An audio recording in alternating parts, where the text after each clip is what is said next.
En ce moment, dans l'écosystème Solana, il y a une décision, mais alors une décision majeure qui se prépare. C'est une proposition qui pourrait bien changer les règles du jeu, à la fois pour son économie et pour sa gouvernance. Allez, on regarde ça de plus près. C'est une sacrée question, non ? Quand on parle de milliards de dollars, d'une technologie super complexe, eh bien le moindre petit ajustement, c'est un pari risqué. Comment est-ce qu'une communauté entière peut se mettre d'accord sur un truc aussi monumental ? Alors voilà le programme pour qu'on y voit plus clair. D'abord, on va parler du dilemme de l'inflation sur Solana. Ensuite, on décortiquera la nouvelle proposition, SIMD 0.44.1, puis on verra le grand débat, les arguments des deux camps.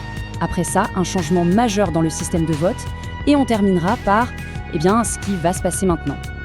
Allez, on plonge dans le vif du sujet. Tout part d'un problème économique assez classique en fait, l'inflation des tokens. Et attention, ce n'est pas leur première tentative, loin de là. Il y a environ 9 mois, une proposition un peu similaire, SIM 228, a été rejetée. Pourquoi ? L'idée de base était bonne, mais la solution proposée, beaucoup trop complexe.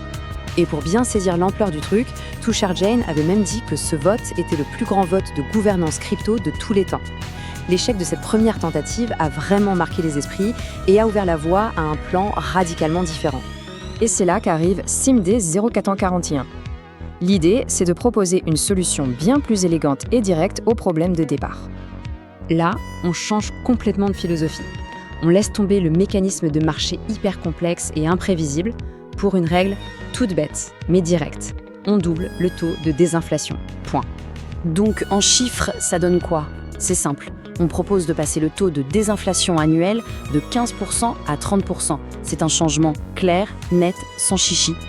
Juste pour être clair, histoire qu'on soit tous sur la même longueur d'onde, la désinflation, ça ne veut pas dire qu'il y a moins de tokens. Ça veut juste dire que la machine à créer de nouveaux tokens ralentit. On ajuste le rythme, on n'arrête pas tout. Et l'impact financier, alors là, accrochez-vous bien. Si cette proposition passe, ça veut dire 22,3 millions de sols en moins créés sur 6 ans. Au cours actuel, ça représente presque 2,9 milliards de dollars. C'est énorme! Mais ça ne s'arrête pas là. Sur le long terme, c'est tout aussi important.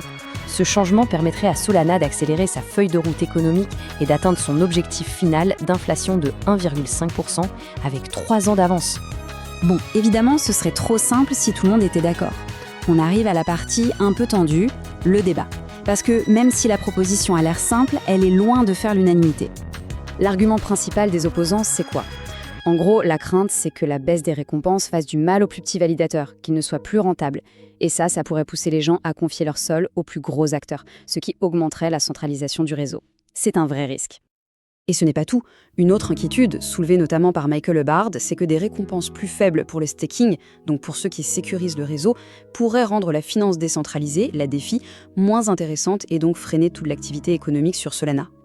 Face à ces critiques, évidemment, les partisans de la proposition ont une réponse. Menée par Helius, qui a coécrit le projet, ils ont sorti la calculette, ils ont analysé les données et ils affirment que l'impact réel sur les petits opérateurs serait en fait très limité. Et pour appuyer leur argument, ils ne sortent pas des chiffres de nulle part. Non, ils sont très précis. D'après leurs calculs, sur 6 ans, seuls 48 validateurs deviendraient non rentables à cause de ce changement. Un chiffre qu'ils estiment acceptable par rapport aux bénéfices pour tout l'écosystème. Mais attendez, parce que derrière toute cette histoire d'économie, il y a un autre changement, une vraie révolution cachée. C'est peut-être même encore plus important. Ça concerne la manière de prendre les décisions. C'est un changement de gouvernance, mais fondamental. On passerait d'un système un peu comme une démocratie représentative, où l'on délègue son vote à un validateur, à une démocratie directe, où chaque personne qui détient des sols peut voter. Le pouvoir retourne directement aux détenteurs de tokens. Et attention, ce n'est pas juste une belle idée sur le papier, non.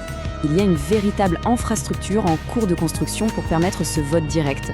Et ce sont des poids lourds qui sont dessus, comme la Fondation Solana et Exotech. Le vote sur SIM 0.441 est même censé être le tout premier test de ce nouveau système. Ok, avec tout ça sur la table, la grande question c'est, ça se passe quand ? Quand est-ce que cette décision va être prise ? Pour le moment, c'est encore un peu le flot artistique. Il n'y a pas de date officielle, la communauté attend avec impatience, c'est sûr, mais il faut le temps de mettre en place cette nouvelle infrastructure de vote. Helios a parlé d'un délai possible de 6 mois, mais rien n'est encore gravé dans le marbre. Finalement, cette proposition SIMD 0.44, c'est bien plus qu'un simple ajustement d'un taux d'inflation. Elle pose 2 questions fondamentales. Quelle est la meilleure politique monétaire pour une blockchain? Et surtout, qui doit avoir le pouvoir de la décider? La réponse de la communauté va vraiment définir l'avenir de Solana pour les années qui viennent.